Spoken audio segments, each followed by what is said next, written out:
Hola ñoñas y ñoños, bienvenidos a esta sección llamada El Rincón de Sobaco, una sección que no tiene ninguna pretensión más que de hablar sobre cómics, historietas, narrativa gráfica, todo lo que tenga que ver con la secuencia narrativa.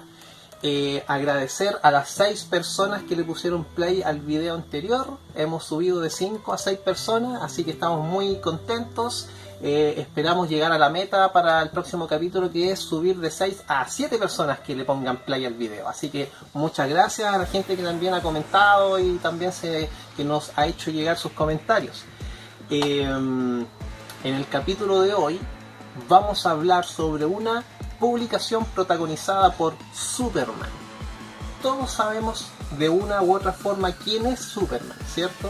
Todos sabemos que representa lo mejor de la bondad humana, que representa la lucha por los derechos humanos, representa la lucha por la democracia, representa la lucha por el estilo de vida estadounidense. De hecho, su traje tiene los colores de la bandera estadounidense.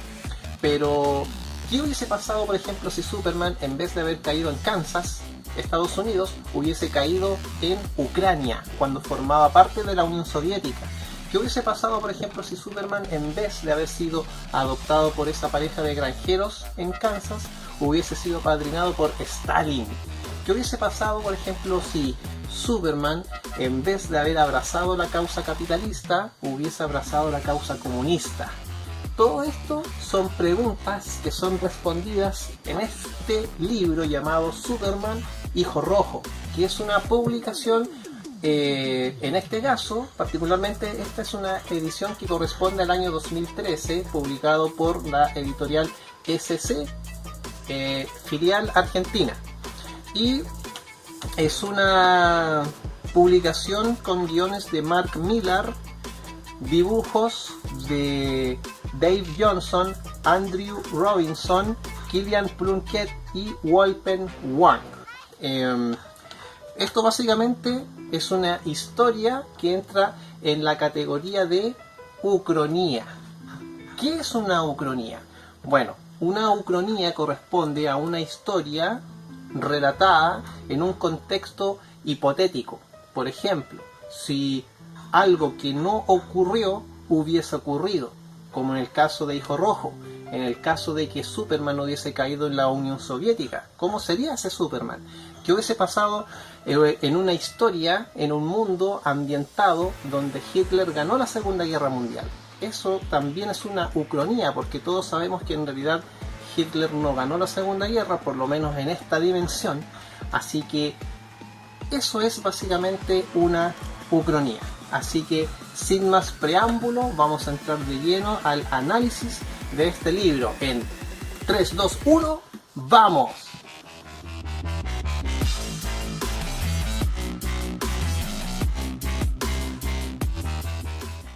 El cerebro detrás de esta obra se llama Mark Millar.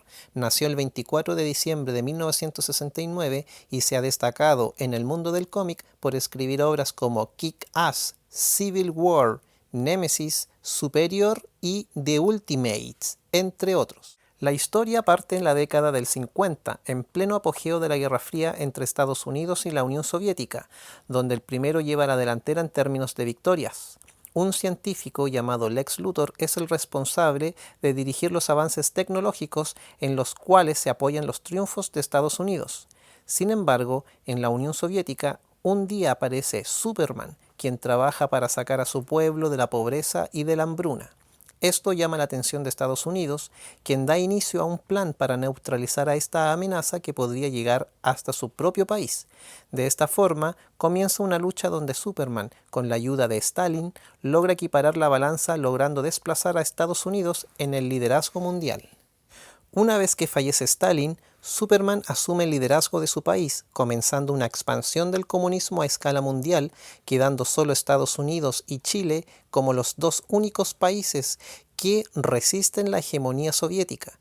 Y en este contexto aparece un líder dispuesto a luchar contra esta dictadura. Nos referimos al Batman capitalista, un personaje revolucionario que pierde a sus padres siendo él un niño a manos de agentes comunistas. Cuando crece, jura venganza entrenándose para poder matar a Superman y restaurar el capitalismo en el mundo. no es el único. Junto con él emergen otros personajes como Bizarro, Green Lantern y Wonder Woman. Superman, Hijo Rojo, plantea un tema que forma parte de nuestra construcción humana. ¿Es válido ejercer por la fuerza un mecanismo de gobierno teniendo como objetivo la justicia social? ¿En qué punto se difuminan las intenciones por acabar con las injusticias y aparecen las ansias de poder? ¿Pueden convivir realmente los ideales y la praxis? Nuestra historia se caracteriza por la aparición de movimientos sociales que terminaron en proyectos totalitarios. De la Revolución Francesa nace el Imperio de Napoleón, de la Revolución Rusa nace el comunismo soviético, de la autonomía social alemana nace el nazismo. Es decir, a partir de manifestaciones sociales legítimas, surgen sistemas autoritarios que terminan por tergiversar los movimientos originales. Y en esto radica el conflicto de Superman. Él sabe que para erradicar el hambre y la pobreza en el mundo, debe hacerse respetar sobre personas y países que son un obstáculo para él. Por lo tanto, se pregunta, ¿debo anular estos obstáculos traicionando mis principios en favor de un bien mayor? ¿O debo mantenerme leal a mis ideales pero con el riesgo de no alcanzar mis objetivos? ¿A qué costo debo implantar el desarrollo y la solución a todos los problemas de la humanidad?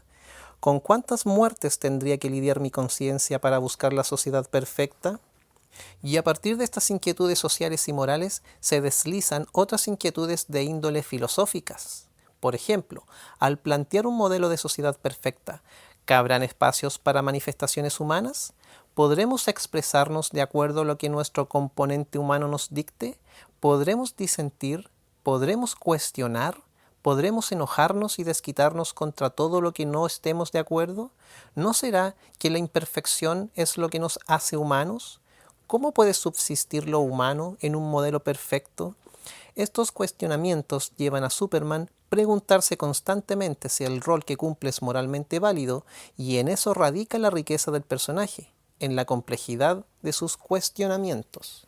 Vamos a comenzar entonces con la revisión de este ejemplar de Superman Hijo Rojo correspondiente a Editorial SC, filial argentina, realizada en el año 2013. Y aquí ya partimos con algo interesante porque, si ustedes se fijan, la portada de este ejemplar trata de emular un poco lo que era la gráfica de la propaganda soviética de la década del 30 al 50. Entonces aquí, por ejemplo, ustedes pueden ver de hecho cómo tratan de emular el doblez de lo que pudo haber sido un afiche de esa época, de los años 30-40, y lógicamente aquí se ve, por ejemplo, ciertos atributos que responden a esa glorificación del pueblo soviético. La tipografía también tiene mucho que ver, la bandera roja. Entonces, en líneas generales, es una portada muy interesante que de alguna forma nos da una bienvenida para ir introduciéndonos a lo que ya es la historia propiamente tal. Esto tiene una introducción escrita por Tom DeSanto, donde explica más o menos cómo se fue generando la idea del cómic. Y aquí, por ejemplo, vemos a Superman posado sobre su escudo, en este caso sin la S de Superman, sino que con la hoz y el martillo. Y aquí obviamente ya damos inicio a lo que es la historia. Comienza en un contexto de la Guerra Fría, donde Estados Unidos va liderando la Guerra Fría. Y un día, digamos, aparece un personaje misterioso, muy extraño, con superpoderes, que se presenta al mundo como un Superman, como un superhombre. Y obviamente frente a esto, el Lex Luthor, que es el científico, que es la persona que va, digamos, liderando y presidiendo los avances tecnológicos con los cuales Estados Unidos va ganando esta guerra. Lex Luthor decide tomar esto ya como un desafío personal. Entonces ahí ya se empieza a tejer la historia entre Superman y Lex Luthor, donde además hay una historia muy interesante porque se desarrolla una trama entre el hijo de Stalin y Superman, porque Stalin tiene la intención de, una vez que muera, de dejarle el poder a Superman como el principal líder de la Unión Soviética, y esto irrita un poco al hijo de Stalin porque Piotr Roslov, que es el nombre del hijo de Stalin, empieza a sentirse celoso por el poder de Superman. Entonces aquí ya empieza una historia donde ambos más adelante se vuelven rivales, y aquí por ejemplo nos encontramos también con la historia de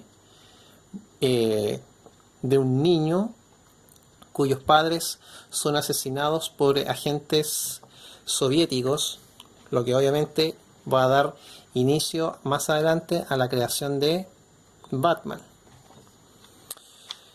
Bueno, la historia de esta forma se va desenvolviendo. Aquí, por ejemplo, Lex Luthor crea a Bizarro, que es una versión, digamos, muy particular de Superman, con lo cual él lo envía a la Unión Soviética para combatirlo. Y a medida que se va desarrollando la historia, por lo general el trazo que tiene este libro es súper interesante, porque a medida que van avanzando las historias se va desarrollando y a la vez va evolucionando el dibujo, porque acá por ejemplo podemos darnos cuenta que tenemos estéticamente a un Superman muy similar al Superman clásico, con los colores de la Unión Soviética, pero acá por ejemplo cuando ya fallece Stalin y Superman asume el mando de la Unión Soviética, el traje ya comienza a variar un poco. De hecho, acá en el cuello, si ustedes se fijan, ya tiene algunas características que lo hacen alejarse un poco a lo que era el traje clásico que tenía Superman. Y obviamente, y aquí hay un detalle muy interesante, porque ese personaje que está ahí es Batman, pero aquí obviamente está de civil, y entra a un museo que explica cómo el comunismo ha logrado expandirse en el mundo. Y aquí la niña, esta señorita que está acá, que es la que va guiando el paseo por este museo, explica que los únicos países que se han resistido a la hegemonía comunista son Estados Unidos y Chile. De hecho, aquí la niña dice: solo Estados Unidos y Chile han elegido permanecer independientes. Son las dos últimas economías capitalistas del mundo y ambas están al borde del colapso fiscal y social. Bueno, como detalle ñoño, digamos, es como un poco llamativo el hecho de que Chile sea uno de esos países que se resisten a la Unión Soviética. Y acá hay una secuencia muy interesante, porque aquí, por ejemplo, aparece por primera vez el Batman revolucionario, pero revolucionario capitalista. Y aquí, por ejemplo, ya nos presentan a Batman como alguien que quiere de alguna forma restaurar el orden capitalista en el mundo entero, como una especie de Che Guevara, pero capitalista. Y bueno, aquí también aparece Wonder Woman. Obviamente es una Wonder Woman que opera en favor de los satélites comunistas.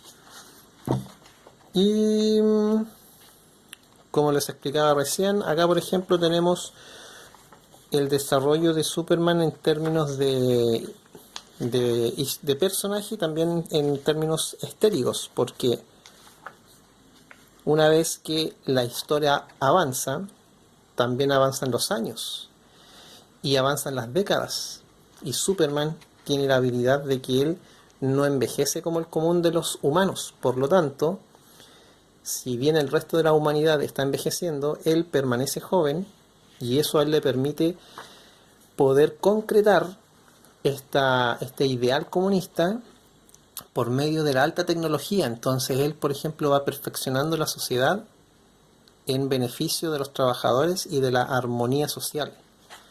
Y acá, por ejemplo, si ustedes se fijan, ya el traje está muy cambiado a como era originalmente, donde podemos ver un Superman ya maduro. Aquí, por ejemplo, ya aquí tiene unas botas que de alguna forma representa como una especie como de militarismo y representa también el poder, porque aquí ya tenemos un Superman que gobierna. Y obviamente Lex Luthor en Estados Unidos logra ser presidente de los Estados Unidos porque es la única persona que puede controlar a Superman. Y bueno, ¿qué más se puede mencionar?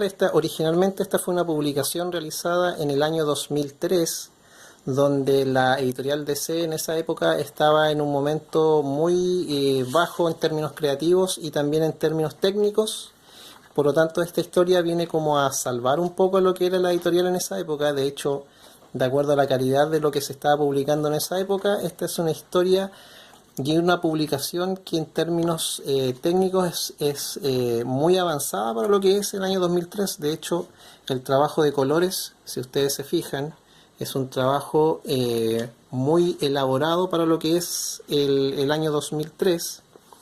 Y el tipo de dibujo también es un trazo que de alguna forma se preocupa por tratar de plantear una historia un poco más profunda, un poco más compleja.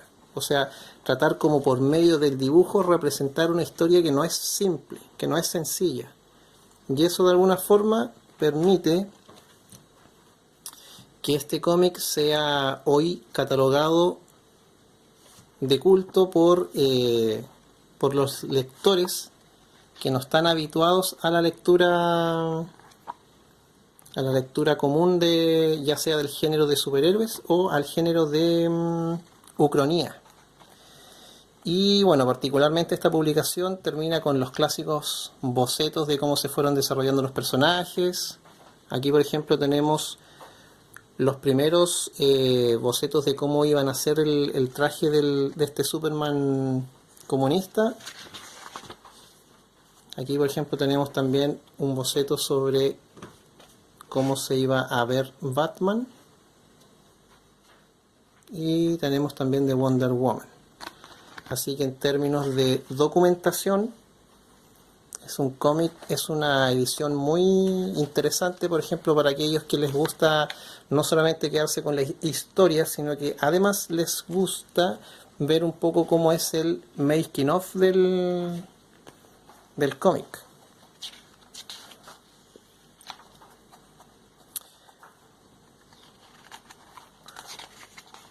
Y aquí también tenemos un boceto hecho por Alex Ross. Y aquí hay unos bocetos también realizados con influencias de la serie animada de Batman, pero producidas por Bruce Timm.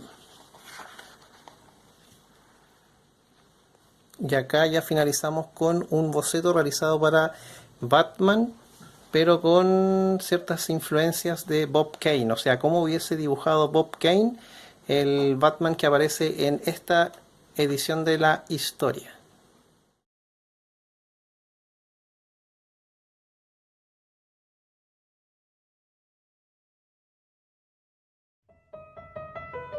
Bueno, entonces finalizando el capítulo de hoy podemos llegar a la conclusión de que este es un libro muy recomendable básicamente por tres razones. La primera, tiene la particularidad de ser protagonizada por un Superman comunista. Segundo, tiene una temática política, obviamente dentro de lo que también la editorial permite trabajar, pero hay una temática política de fondo, o sea, está la intención de plantear algo más profundo, no quedarse solamente en la historia de Superman porque sí, hay un trabajo, hay una preocupación por tratar de entregar una historia un poco más compleja, una historia un poco más trabajada, no es una historia lineal. El final del cómic también muy bueno, no lo voy a decir obviamente para que ustedes cuando tengan la oportunidad de leerla puedan quizás postear en el video, generar algún diálogo en torno a eso. Y en tercer lugar, en su época fue una historia catalogada dentro del sello el SeaWorld, ¿ya? Pero el Superman de el SeaWorld más adelante fue absorbido por el multiverso de la DC. Por lo tanto ahora ya el Superman rojo ya digamos forma parte oficialmente de lo que es el multiverso de la DC, Así que cuando se publicó este cómic, ese multiverso todavía no era tan potente como ahora, así que tiene también esa característica ñoña de que vas a tener un cómic protagonizado por un personaje que en su momento no fue pensado para sumarlo en un contexto macro, sino que fue un personaje que fue pensado para publicar solamente en esta oportunidad. Posterior a esto no se ha vuelto a publicar más historias de Red Sun, de Hijo Rojo, pero como ya explicaba recién, sí se ha mencionado la existencia de él en lo que es el multiverso de la DC. Así que damos por finalizado el capítulo de hoy. Saludar al amigo que estuvo con la motosierra en el capítulo 1 y saludar también al perrito que estuvo ladrando en el capítulo anterior y saludar también al amigo que estuvo martillando en el capítulo actual de ahora y saludar a la gente que también compartió este video, que lo va a compartir, que está comentando en redes sociales y que también colabora para que nosotros podamos mencionar otras publicaciones a futuro. Así que muchas gracias. El Rincón de Sobaco, compártanlo, coméntenlo y publíquenlo. Muchas gracias. Nos vemos en el próximo capítulo. Adiós.